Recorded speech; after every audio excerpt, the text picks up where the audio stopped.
2025 की वह भयानक रात जब गुजरात के वीरावल में अरेबियन सी के किनारे खड़ा सोमनाथ मंदिर खतरे में था। मोहम्मद गजनी की सेना ने मंदिर पर तेजी से हमला किया, खजाना लूटा और शिवलिंग को तोड़ने की कोशिश की।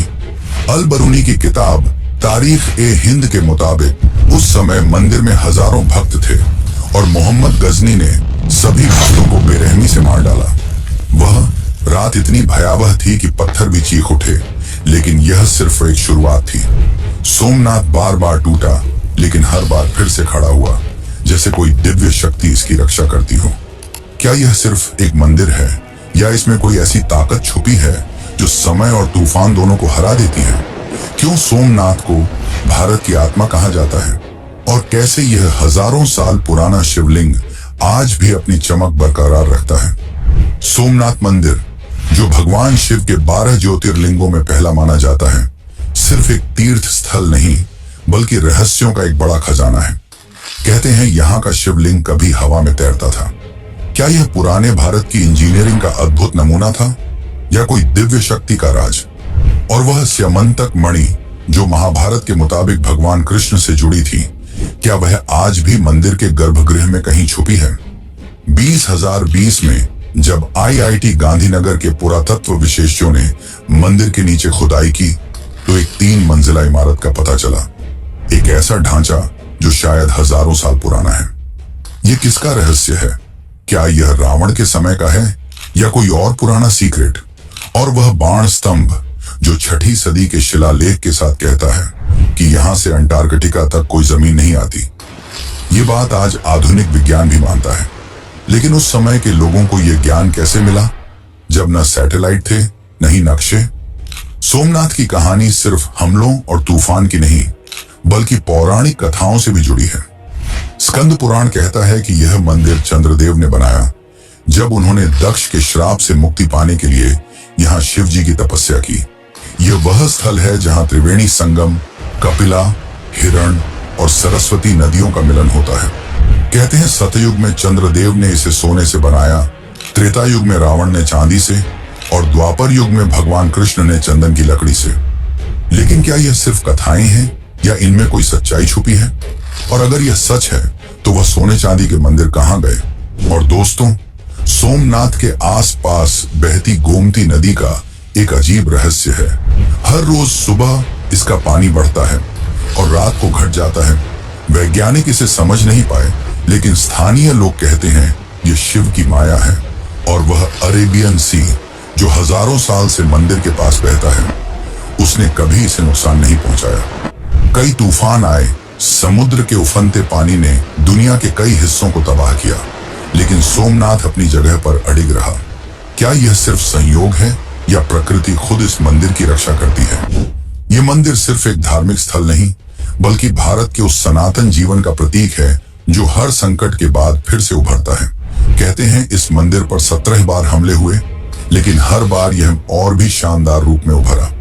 क्या इसकी नींव में कोई ऐसा मंत्र छुपा है जो इसे अमर बनाता है? आज भी हर साल लाखों भक्त यहाँ अपनी मनोकामना लेकर आते हैं और कहते हैं कि सोमनाथ के दर्शन से हर पाप धुल जाता है। तो दोस्तों, क्या आप तैयार हैं इस रहस्यमयी यात्रा के लिए? यह कहानी सिर्फ एक मंदिर की नहीं बल्कि उस आस्था की है जो हजारों साल से चलती आ रही है। इस सफर में हम खोलेंगे सोमनाथ के वह राज जो आपके होश उड़ा देंगे। क्या यह मंदिर सच में चंद्रदेव ने बनाया? क्या स्यमंतक मणि आज भी यहाँ है? बाण स्तंभ का ये ज्ञान कैसे मिला? और वह 3 मंजिला इमारत का राज क्या है? तो बने रहिए हमारे साथ और कमेंट में हर हर महादेव जरूर लिखिए। अगर यह कहानी आपको पसंद आ रही है तो वीडियो को लाइक करें और चैनल को सब्सक्राइब करना ना भूलें। चलिए शुरू करते हैं सोमनाथ मंदिर के इस अद्भुत और रहस्य से भरे सफर को।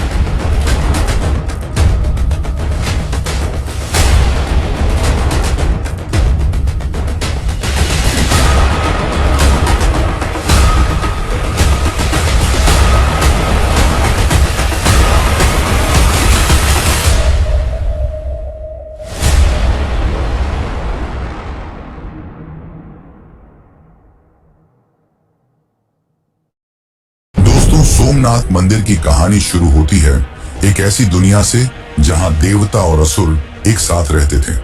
यह है सत्य युग की बात, जब स्वर्ग में चंद्रदेव यानी चंद्रमा अपने रूप और तेज के लिए जाने जाते थे। स्कंद पुराण और ऋग्वेद के मुताबिक चंद्रदेव की कहानी एक ऐसी कथा है जो सोमनाथ मंदिर के जन्म से जुड़ी है। तो चलिए इस पौराणिक सफर पे चलते हैं और जानते हैं कि कैसे यह मंदिर बना, भारत का पहला ज्योतिर्लिंग। चंद्रदेव एक सुंदर और तेजोमयी देवता थे, जिन्होंने राजा दक्ष की 27 कन्याओं से विवाह किया था। इनमें से एक थी रोहिणी, जो अपने रूप और मनमोहक स्वभाव के लिए सबसे अलग थी।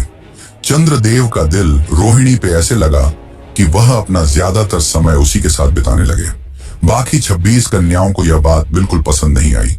उन्होंने अपनी दुख की बात अपने पिता दक्ष के सामने रखी।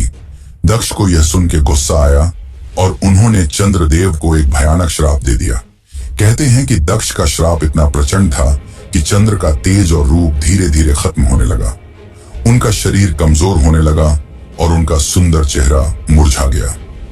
क्या यह श्राप चंद्रदेव को हमेशा के लिए खत्म कर देता, या कोई ऐसी शक्ति थी जो उन्हें बचा सकती थी? बिल्कुल बेबस और दुख में डूबे चंद्रदेव ने देवताओं के देवता ब्रह्मा जी से मदद मांगी। ब्रह्मा जी ने उन्हें एक रास्ता दिखाया। जाओ, धरती पर प्रभास पाटन के उस पवित्र स्थल पर जाओ जहां त्रिवेणी संगम है। वहां भगवान शिव की तपस्या करो। त्रिवेणी संगम यानी कपिला, हिरण और सरस्वती नदियों का वो पवित्र मिलन जो गुजरात के सौराष्ट्र में सोमनाथ के पास आज भी बहता है।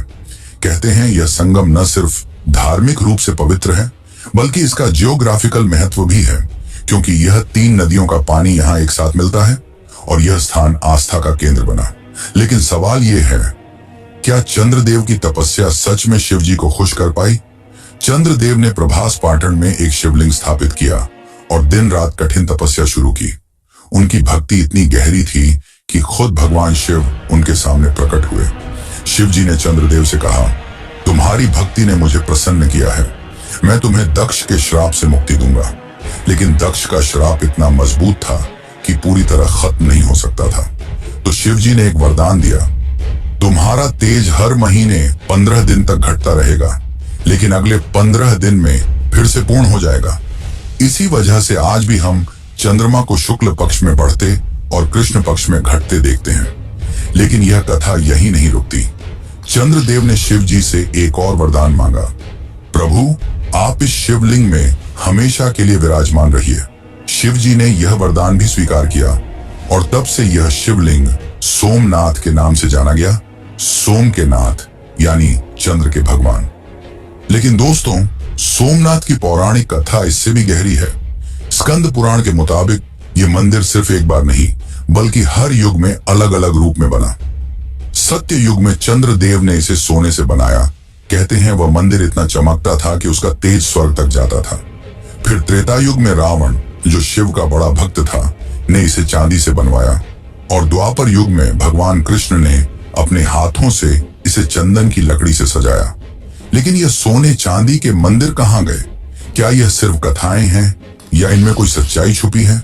और अगर यह सच है तो क्या वह पुराने ढांचे आज भी कहीं मंदिर के नीचे छुपाए हैं? और एक बड़ा सवाल, त्रिवेणी संगम का यह स्थान क्यों इतना खास है? कहते हैं यहाँ का पानी न सिर्फ शरीर को शुद्ध करता है, बल्कि मन को भी शांति देता है। स्थानीय लोगों का मानना है कि यहाँ स्नान करने से हर भक्त के दुख दूर होते हैं। लेकिन क्या यह संगम सिर्फ आस्था का प्रतीक है या इसके पीछे कोई और रहस्य है? सोमनाथ मंदिर के इस पहले ज्योतिर्लिंग का राज क्या है जो हजारों साल से लोगों के दिल में बसा है? तो दोस्तों, यह थी सोमनाथ की पौराणिक कथा, लेकिन यह सिर्फ शुरुआत है।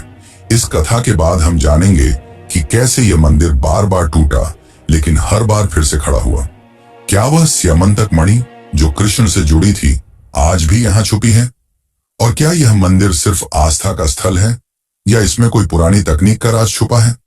कमेंट में हर हर महादेव जरूर लिखिए और बने रहिए हमारे साथ इस अद्भुत यात्रा में। चलिए आगे बढ़ते हैं सोमनाथ के इतिहास और रहस्यों की तरफ। कहते हैं यह मंदिर सिर्फ पत्थर का ढांचा नहीं, बल्कि भारत की सनातन शक्ति का प्रतीक है। लेकिन सवाल यह है, कैसे यह मंदिर इतने बड़े बड़े हमलों के बावजूद जिंदा रहा? क्या इसकी नींव में कोई ऐसा राज छुपा है जो इसे अमर बनाता है? चलिए शुरू करते हैं सोमनाथ के इतिहास के इस अद्भुत सफर को, जहां हर कदम पर है विनाश और पुनर्जन्म की कहानी। ये बात है 9वीं सदी की, जब गुर्जर प्रतिहार वंश के राजा नागभट्ट द्वितीय, जो 825 से 833 ईस्वी तक राज किया, सोमनाथ के पवित्र स्थल पर आए। इंस्क्रिप्शंस के मुताबिक उन्होंने यहाँ के सोमेश्वर शिवलिंग के दर्शन किए और इसकी महिमा को और बढ़ाया। उस समय सोमनाथ एक बड़ा तीर्थ स्थल था, जहां लोग दूर दूर से आते थे। फिर आई 10वीं सदी, जब चालुक्य वंश के राजा मूलराज ने यहाँ एक शानदार मंदिर बनवाया। कहते हैं यह मंदिर इतना भव्य था कि उसकी चमक समुद्र के पार तक जाती थी। लेकिन क्या यह मंदिर सच में मूलराज ने बनवाया, या यह सिर्फ एक कथा है? और अगर यह सच है, तो क्या उस मंदिर का कोई हिस्सा आज भी यहाँ छुपा है? लेकिन दोस्तों, सोमनाथ का यह शानदार सफर 1025 ईस्वी में एक बड़े संकट से टकराया। अफगान शासक मोहम्मद गजनी ने अपनी सेना के साथ वीरावल पर हमला किया। अल बिरुनी, जो उसके साथ था और उसने तारीख हिंद लिखी, कहता है कि सोमनाथ का खजाना इतना बड़ा था कि उसकी चमक दुनिया भर में मशहूर थी। गजनी ने मंदिर का खजाना लूटा और शिवलिंग को भी नुकसान पहुंचाने की कोशिश की। हजारों भक्तों ने अपनी जान गंवाई, लेकिन मंदिर की रूह को कोई नहीं मिटा सका। क्या यह मंदिर सिर्फ अपने खजाने के लिए निशाना बना, या इसके पीछे कोई और बड़ा राज था? फिर आया 1299 ईस्वी का वह समय, जब दिल्ली सल्तनत के अलाउद्दीन खिलजी के सिपाही उलूग खान के लीडरशिप में सोमनाथ पर दोबारा हमला किया। इस बार भी मंदिर का खजाना लूटा गया और उसकी भव्यता को नुकसान पहुंचा। लेकिन एक नायक उभरा, जालौर का वीरम देव, जिन्होंने खिलजी की सेना के खिलाफ लड़ाई लड़ी और कुछ खजाने को वापस लेने की कोशिश की। कहते हैं वीरम देव की हिम्मत ने मंदिर की रूह को जिंदा रखा। लेकिन क्या वह खजाना कभी पूरा वापस आया? सोमनाथ का यह विनाश यही नहीं रुका। 1395 ईस्वी में जफर खान ने, जो गुजरात का गवर्नर था, मंदिर पर फिर से हमला किया। फिर 1451 ईस्वी में महमूद बेगड़ा ने इसे निशाना बनाया। और सबसे बड़ा संकट आया 17वीं सदी में, जब मुगल शासक औरंगजेब ने 1665 और 1206 में मंदिर को पूरा वीरान कर दिया। कहते हैं उस समय मंदिर के पत्थर भी टूट चुके थे और भक्त दूर दूर तक बिखर गए। लेकिन सवाल यह है, इतने बड़े हमलों के बावजूद सोमनाथ का नाम क्यों जिंदा रहा? क्या यह मंदिर सिर्फ एक स्थल था, या इसमें कोई ऐसी शक्ति थी जो हर बार इसे जिंदा करती थी? लेकिन दोस्तों, सोमनाथ की कहानी सिर्फ विनाश की नहीं, बल्कि पुनर्जन्म की भी है। 12वीं सदी में 1143 से 1162 ईस्वी तक चालुक्य राजा कुमारपाल ने एक मजबूत पत्थर का मंदिर बनवाया, जो सोमनाथ की रूह को फिर से जगा गया। फिर 14वीं सदी में 1308 से 1371 ईस्वी तक चूड़ासमा वंश के राजाओं महिपाल और ठेंगरा ने मंदिर के लिए अपना योगदान दिया। कहते हैं उन्होंने मंदिर की सेवा की और भक्तों को फिर से एकत्रित किया। लेकिन असली चमत्कार हुआ 1883 ईस्वी में, जब मराठा रानी अहिल्याबाई होलकर ने सोमनाथ के लिए एक नई रोशनी जलाई। उन्होंने एक छोटा लेकिन पवित्र मंदिर बनवाया, जो आज भी ओल्ड सोमनाथ या अहिल्याबाई टेम्पल के नाम से जाना जाता है। अहिल्याबाई के इस काम ने सोमनाथ की रूह को हमेशा के लिए जिंदा रखा, और उनका यह मंदिर आज भी उसी शक्ति को लेकर चलता है। और फिर आया वह पल जो सोमनाथ के इतिहास का सबसे शानदार दौर था। 1950 ईस्वी, भारत के लोहे के पुरुष सरदार वल्लभ भाई पटेल और डॉ राजेंद्र प्रसाद के लीडरशिप में सोमनाथ मंदिर को एक नए रूप में बनाया गया। 11 मई 1951 को जब यह मंदिर दोबारा खुला, तो लाखों लोगों ने हर हर महादेव के नारे लगाए। आर्कियोलॉजिकल सर्वे ऑफ इंडिया के मुताबिक यह नई इमारत चालुक्य स्टाइल आर्किटेक्चर का एक अद्भुत नमूना है, जिसका 150 फुट का शिखर आज भी सबको मोहित करता है। तो दोस्तों, यह था सोमनाथ का इतिहास, विनाश और पुनर्जन्म का एक अद्भुत सफर। लेकिन यह कहानी यही नहीं रुकती। आगे हम जानेंगे कि कैसे यह मंदिर रहस्यों का खजाना बना क्या वह शिवलिंग सच में हवा में तैरता था? और क्या स्यमंतक मणि आज भी यहाँ छुपी है? तो बने रहिए हमारे साथ इस यात्रा में, क्योंकि सोमनाथ के राज अभी बाकी हैं। सोमनाथ मंदिर सिर्फ आस्था और इतिहास का गवाह ही नहीं, बल्कि रहस्यों का एक ऐसा खजाना है जो दिल और दिमाग दोनों को हैरान करता है। स्कंद पुराण के एक श्लोक में कहा गया है, सोमनाथो ज्योतिर्लिंगम सर्व पाप विनाशनम, यानी सोमनाथ का ज्योतिर्लिंग हर पाप को नष्ट कर देता है। लेकिन इस मंदिर के गर्भगृह में छुपा है एक ऐसा राज जो हजारों साल से उलझा हुआ है। क्या यह मंदिर सिर्फ पत्थर का ढांचा है, या इसमें कोई ऐसी शक्ति छुपी है जो साइंस भी समझ नहीं पाई? क्या यहाँ का शिवलिंग सच में हवा में तैरता था? और क्या वो स्यमंतक मणि जो दुनिया का सबसे बड़ा खजाना कही जाती थी, आज भी यहाँ कहीं छुपी है? चलिए खोलते हैं सोमनाथ के इन अद्भुत रहस्यों के दरवाजे और देखते हैं कि ये हमें कहां ले जाते हैं। सबसे पहला रहस्य, सोमनाथ का वो शिवलिंग जो कहते हैं कभी हवा में तैरता था। स्कंद पुराण और लोक कथाओं के मुताबिक यह शिवलिंग इतना पवित्र था कि यह जमीन को छुए बिना मंदिर के गर्भगृह में तैरता रहा। 1017 ईस्वी में जब अफगान विद्वान अल बिरूनी सोमनाथ आया तो उसने अपनी किताब तारीख-ए-हिंद में लिखा कि यह कोई चमत्कार नहीं बल्कि मैग्नेटिक पत्थरों का कमाल था। कहते हैं मंदिर के नीचे और ऊपर ऐसे पत्थर रखे गए थे जो शिवलिंग को हवा में रखते थे। लेकिन सवाल यह है, क्या यह सच में पुराने भारत की इंजीनियरिंग का चमत्कार था या कोई दिव्य शक्ति का राज? और अगर यह मैग्नेटिक पत्थर थे तो वो आज कहां गए? क्या 1025 में महमूद गजनी के हमले के दौरान वो पत्थर भी लूट लिए गए, या वो आज भी मंदिर के नीचे कहीं छुपे हुए हैं? अब बात करते हैं एक और बड़े रहस्य की, स्यमंतक मणि। महाभारत के मुताबिक ये एक ऐसी मणि थी जो भगवान कृष्ण से जुड़ी थी। कहते हैं ये मणि इतनी शक्तिशाली थी कि वह अपने आसपास धन दौलत और ऊर्जा फैलाती थी।